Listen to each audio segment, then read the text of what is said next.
For the record again, Mr. Chairman, Chris Daly, Nevada State Education Association, representing 40,000 teachers and education support professionals, including school bus drivers across the state of Nevada. We believe that every Nevada student deserves a high-quality public education, and we strongly support SB 386 to make improvements to Nevada's system of progressive student discipline and to expand it to other school facilities. Back in 1999, my predecessors at NSEA worked with then Speaker Joe Daly on AB 521 to create the system of progressive student discipline that included the ability for teachers to ultimately remove the most disruptive students from classroom and then engage those students in the process that Chairman Kaiser here outlined in his testimony. It was important for us to set up a system that was both fair and didn't result in having the most disruptive students coming right back into the classroom through that seemingly never-ending revolving door from the principal's office. Back in 1999, this was a very, very big priority for our teacher members. There's a mailer that I've got a copy that we sent to all of our members, sort of outlining the whole legislation back in that day.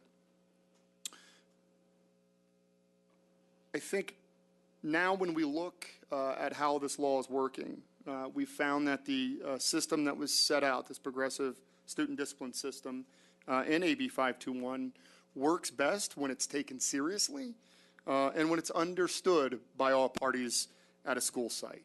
While it does seem that nearly every school has been complying with the development of the progressive discipline plan, an informal survey indicates that many school sites may not be fully implementing all of the provisions of these plans or of AB 521.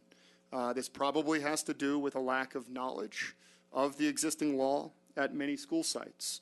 So SB 386 does a couple of very little things, but things that we think will bring a great deal of transparency and sunshine to this discipline process. One, it will require that the committee to review temporary alternative placement be appointed at the beginning of each school year, and that the names of those appointed be included in the plan. And then that plan, a copy of that plan, be distributed to every teacher and education support professional at the school site. This will, I think, in doing this, it will go a long way to educate staff, teachers, and support professionals at school sites that this process exists and it's there if it's needed. In addition, as we heard from UCN President Andy Piper, SB 386 extends this system of progressive student discipline to other school facilities and transportation. Staff members who have responsibility of student supervision outside of the classroom need SB 386 as an additional tool to create a safe school environment, whether it be in the school cafeteria, on the school yard, on the school bus, or in other school facilities. Student behavioral issues can cause very serious problems, putting other students and school employees at risk, and we look forward to the discussion of this bill. Thank Senator Woodhouse for her never-ending championing of these issues, and hope to win your support on this item. Thank you. Thank you very much. Questions? Yeah, Senator Harris. Thank you. I just wanted to better understand the bill a little bit, and some of my questions were alluded to in the testimony. So I want to start with Section 9 with regard to the appointment of this committee to review the temporary alternative placement of pupils. I didn't catch in the bill, and I will admit that I did a quick read, that those members were necessarily appointed, just that we're required to form a committee. If they're appointed, my question becomes, how long are they appointed for? And if they don't want to serve, is there a due process provision for allowing them to reject that appointment?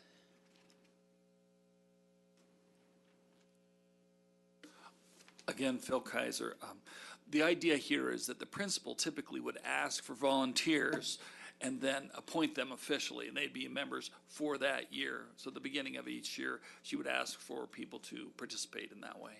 So to the extent that maybe teachers feel that they've got enough on their plate and they don't want to volunteer, what are the procedures we're going to have to work around? I don't know that we get the luxury of just assuming that we're going to fill all the spots. So make sure you identify yourself every time, because we won't know who it is on the tape. I'll take this one. Chris Daly, Nevada State Education Association. Often will defer to my chairman, Phil Kaiser. But the committee. And just for the record, Phil was the one that made the comment Correct, before. Phil Kaiser, yes. So that way it's on the record. So. And this is now Chris Daly? Yep. Thank you, Mr. Chairman. That was Mo Dennis. Yes. So this committee exists. It was created in the these committees exist. They were created in the 1999 legislation. And so, I think there is somewhat of a question as to whether the committees have been appointed and are active at each and every school site, which I think it may be fair to guess that that is not the case.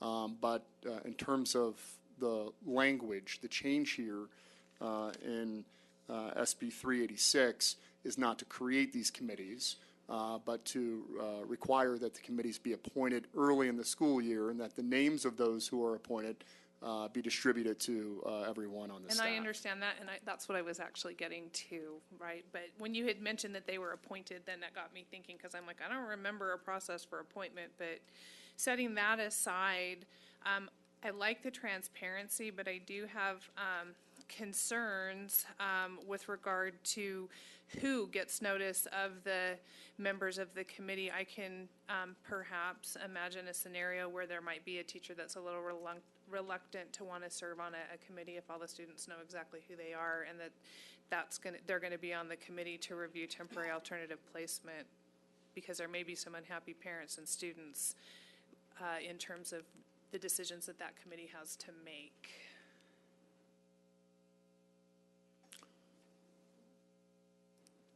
Okay.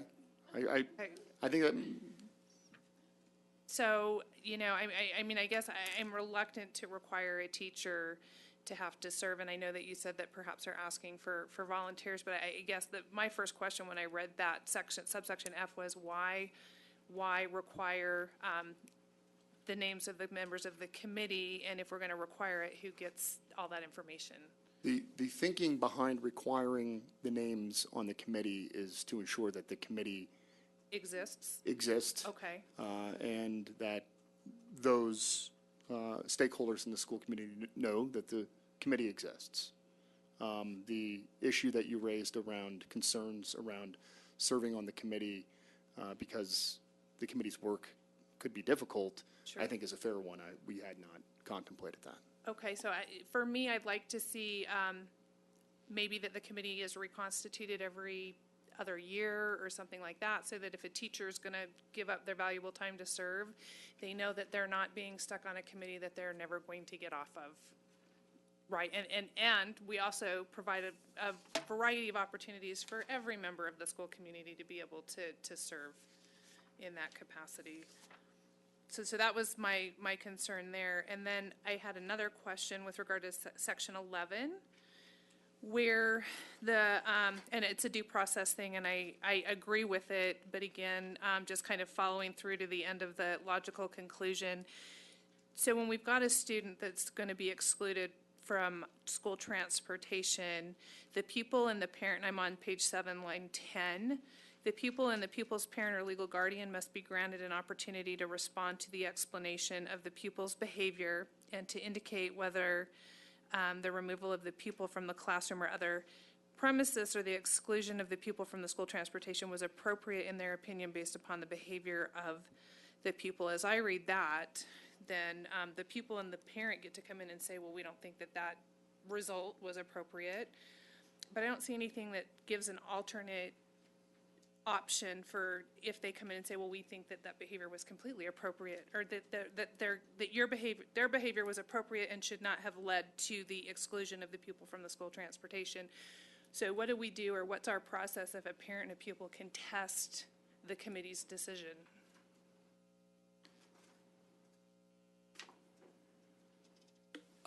This is Phil Kaiser again. The whole point of having that meeting, that conference, is for the parents and the pupil to have an opportunity to contest that temporary exclusion, right?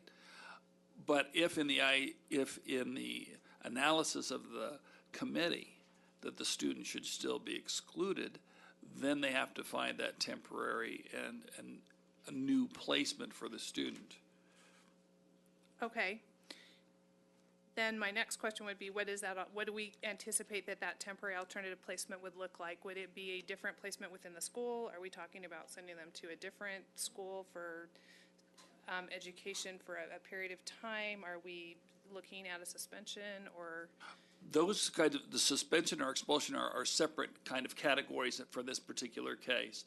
And in the context of transportation, a variety of different options could be available to the school that might depend upon the age of the student, the availability of city transportation, whether it's a bus or the parents transporting the student to there, and some flexibility on a school-by-school basis might be appropriate.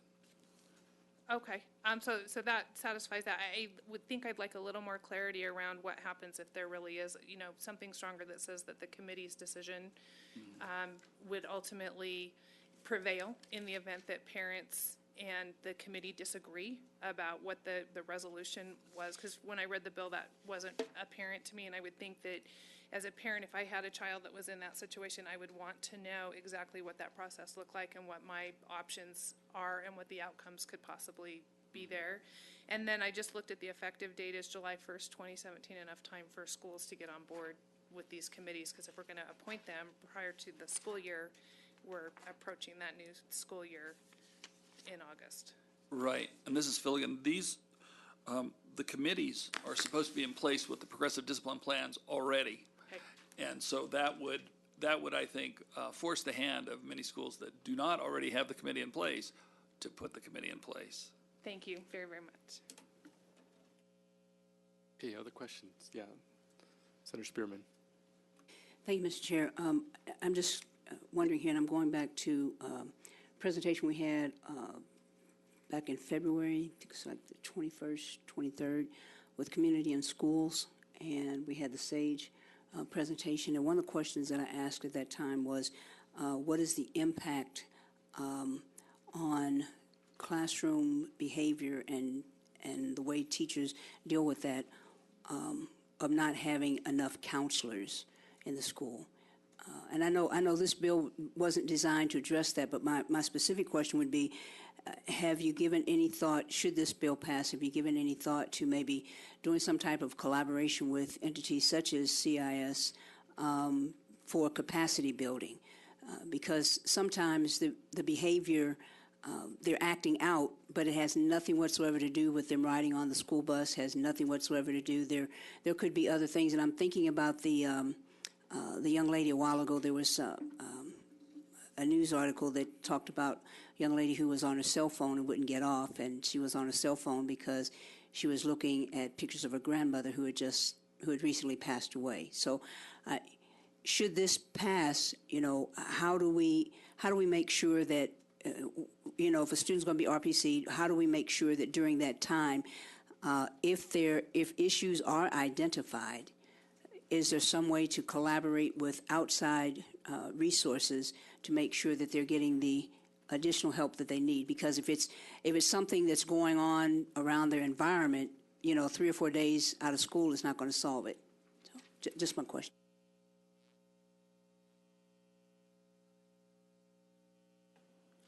I think that's a fantastic That's suggestion. I'm sorry, Mr. Senator Chairman. Chris Daly, Nevada State Education Association, through the chair to Senator Spearman. I think that's, an excellent suggestion. I think since 1999, the National Education Association family has come a long way on supporting community schools. And so I think that probably wasn't as developed of a concept back when this legislation was initially drafted and passed through the legislature, but I think that would be a very smart addition to include during the alternative placement, for there to be some sort of contemplation or reference to community support type program and or counseling services. Mr. Chair, Joyce Woodhouse for the record. Also to Senator Spearman, I think one of the critical pieces of the conference between the school folks and the parent and the child is hopefully in an instance like you suggested, or there are so many others across the field that might come out in that conference and could be able then to address it. Certainly, some kids are not going to tell what the reason is why they have the bad behavior, but some will. And it gives the opportunity for, if there's a counselor on staff, to address that, or to go to another agency that is partnering at that school, and certainly for the classroom teacher to know what is happening with that child that they may not have known. And I'm particularly thinking about those kinds of disruptive behaviors that happen in classrooms. So I also look at the meeting between the parent, the student, and the school personnel as being a way not just to levy punishment, but also to find a positive way to address what is going on in the life of that child.